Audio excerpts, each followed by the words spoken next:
Hey, everyone. Welcome to Unique Ways with Thomas Gerard, an audio podcast. Got a really great guest on today, and I'll describe him. He loves beautiful content and doesn't like to give in easily.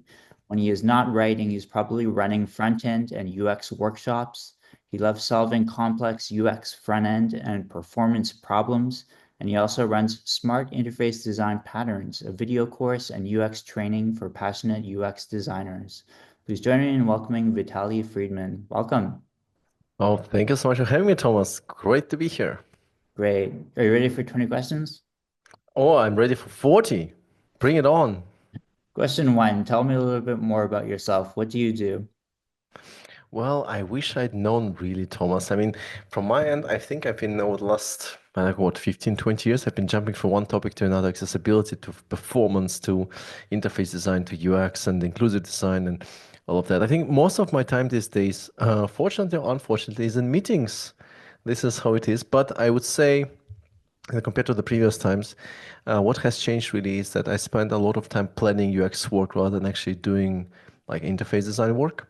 And so these days, I'm working with companies, small and large, on relatively complex, well, enterprise, B2B, corporate, public service environments where most recently with the European Parliament, where we're trying to basically bring together around 130 plus websites that we have under the umbrella of one single website, which is of course a challenge on its own with 26 different languages and so much content out there. So most of my life is really the passionate world of UX. That's me.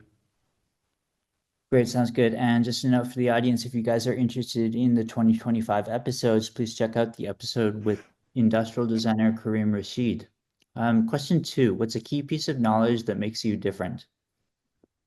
I think that's probably what I have discovered for myself is that in some ways I feel like I'm so average, extremely average, and this is kind of my magical power because I feel like if I experience a problem, if I sense that some people experience a problem, then I need to verify if this is true or not, or I need to look into how other people are kind of trying to perform the same task. And chances are high that there will be some sort of a connection between what I'm experiencing and what other people are experiencing. Maybe it's just a sense of, I guess, really feeling the pain of a broken user flow or something like that. But I do find myself in this very strange situation where I feel extremely average, and this is probably my superpower.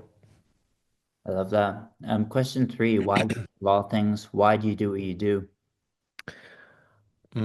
That's a good question. I would say to me, the most important thing is to make some positive contribution in some way. Obviously, this I have my own, I guess, um, desire to just create something, to find a problem to solve, and then to find a solution to that problem. But then when I'm choosing that problem, I try to be very deliberate and very careful and very strategic because I don't want to work on something that I don't find meaningful, I would say. And if I do find a good challenger, a good problem that is worth solving, well, then I'm happy to go all in and try to do as much as I can to solve it. Great. Some people struggle with number four, and the question is, what does your future look like? My future, I think, well, that is indeed a difficult one. But for me, one thing is quite certain is that I probably will be spending more time in more challenging environments. I mean, I think that one of the things that I actually was missing, and I understand that this is something I'm missing now, is that when I was growing up, I was working for I think something like 1.5 year or so in a design agency, and I learned so much then. I mean, I learned an incredible amount of stuff around all kind of different projects because I was thrown from one project to another for the time. And that really is something that I'm kind of missing. I'm not saying that I will be going back to the agency, but I would love to explore some domains I never touched before Mm, because this is where I really see myself then growing, and I understand some connection between different domains and how it all works. And um, I, to be honest, Thomas, I think that it's just very often I get bored with whatever it is that I'm working on, and then I move between spaces. And this brought me began to performance, accessibility, UX, and kind of going in circle. So I would say it's probably going to be a domain I have no idea about, and I'm really afraid of. mm. Great. And five, we say is unique to this show. The question is, let's talk about location. How does the notion of place play into what you do? To me personally, it's more about the people who are around me and the atmosphere that I'm creating within that space. I've been traveling a lot over this last couple of decades, I would say, and um, I I literally think that I found myself comfortable everywhere. And I know that some people say, "Oh, the city is not beautiful, that city is not pretty." I always find some sort of inner beauty, I guess, and it all depends on the people that you have around you. Great. Is And coffee and internet connection, and that's it. great. So number six, you're starting from the beginning. What advice do you give your former younger self? Mm, okay, that's a really good one. I would say one important thing I wish I'd known earlier is that you cannot just do good work and hope for the best. What I mean by that is very often I would end up in situations where I really believe that if I just work on like really put myself out there and do the best work I can with design, UX, and accessibility and all of that, then sure enough, people will notice. And sure enough, people will carry me. And I don't know, the UX thing will be propagating throughout the entire organization. It never happened. And so I would say from the very beginning, I would try to be more strategic in building alliances of people who care about UX, so my work has much higher chance to be more visible, more impactful at scale. So number seven, what's a day in your life like? So for me, a good day would always start with a good coffee. So I'm very particular and very selective when it comes to coffee, with my filtered coffee at 5:55 a.m. every morning. And this is a time that I really like and cherish. And I would be maybe reading a little bit and I would be writing quite a bit. I think this is probably the most creative time that I have. And then when my wife wakes up, we will have breakfast and it's always a lovely time. And then from there, what we're going to do is the meetings, the design work, the writing again. I think that most of my time is writing and planning these days, and I really appreciate actually do that. And for sure, along the way, I will find a way to go to the gym in the morning. Oh, in the morning, in the afternoon, because without it, I just have no power later Hmm. in the week. Great. Number eight is about lifelong learning. It's a popular topic. How do you stay up to date? I used to rely on getting notification in newsletters and stuff like that, but I think that most of the time, somehow this useful stuff gets to me through questions that my colleagues have. I think that most of the time I don't have this notion of going to a particular website where I learn things every day.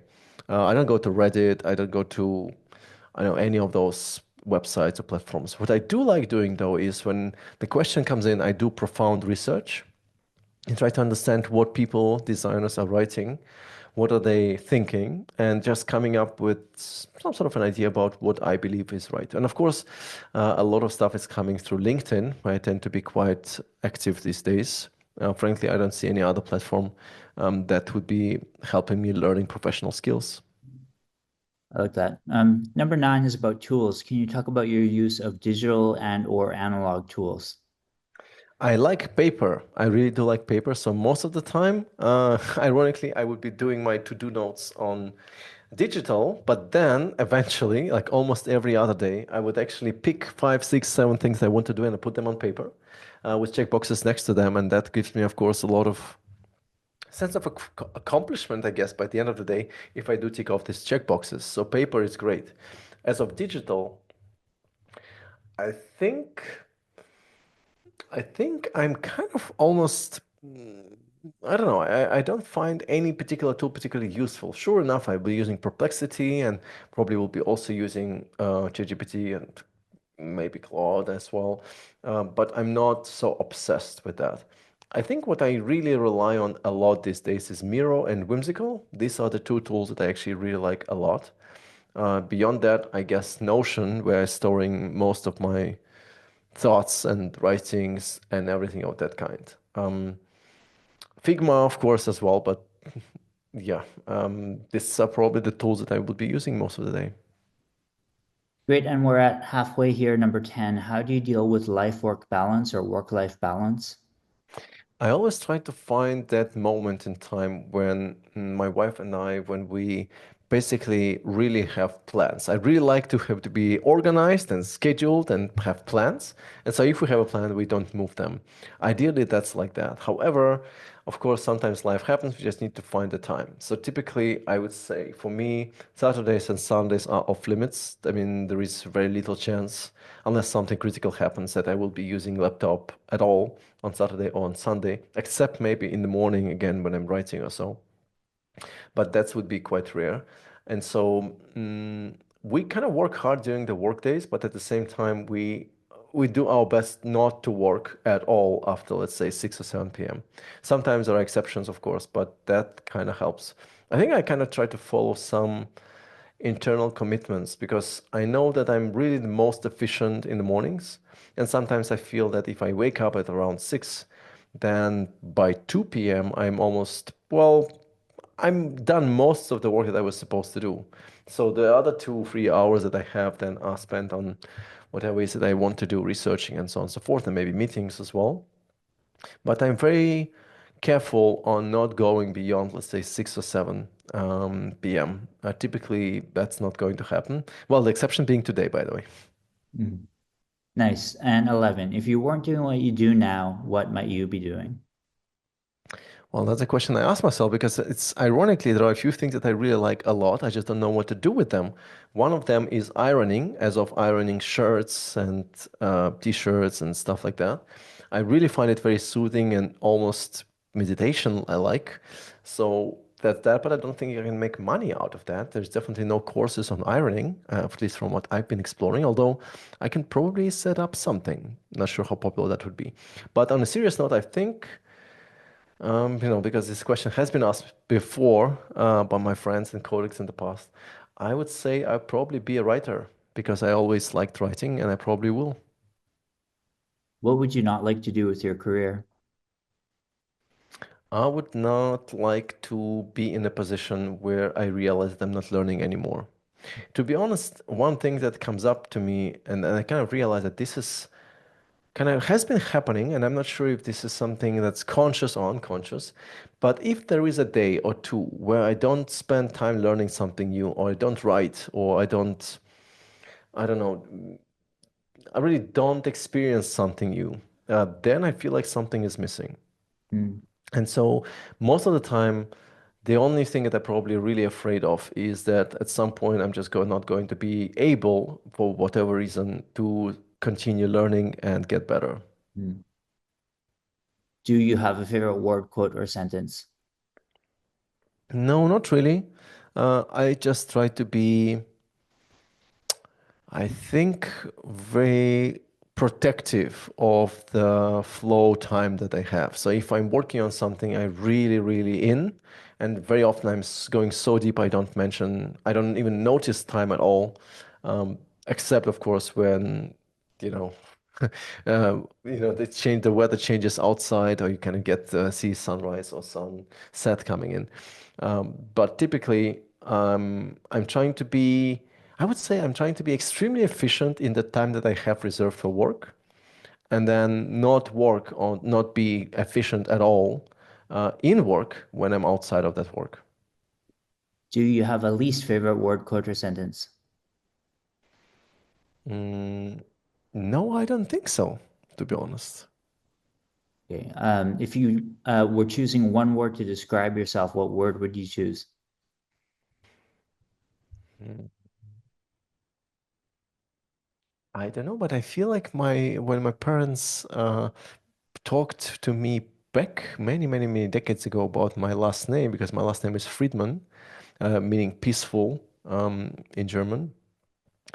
I would say that that would also be the word that I would be associating myself with, probably peace or peaceful. Like that. What keeps you up at night? I think mostly, if anything, ideas about what I want to be writing about, what I want to explore. But most of the time, I sleep like a baby at night.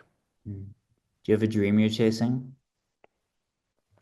I think if I didn't have a dream, I would probably be, it would probably be quite sad. I'm chasing something all the time, but it's not what it's kind of little things. Like sometimes I'm just thinking about being for one day in that place and just enjoy it. I remember a lot of places where I was drinking coffee back in the day, or when I was just walking around the beach and things like that. So I have a lot of these little dreams, which are more like memories or connections between the different parts of my life, I guess, and the people that I've been spending with.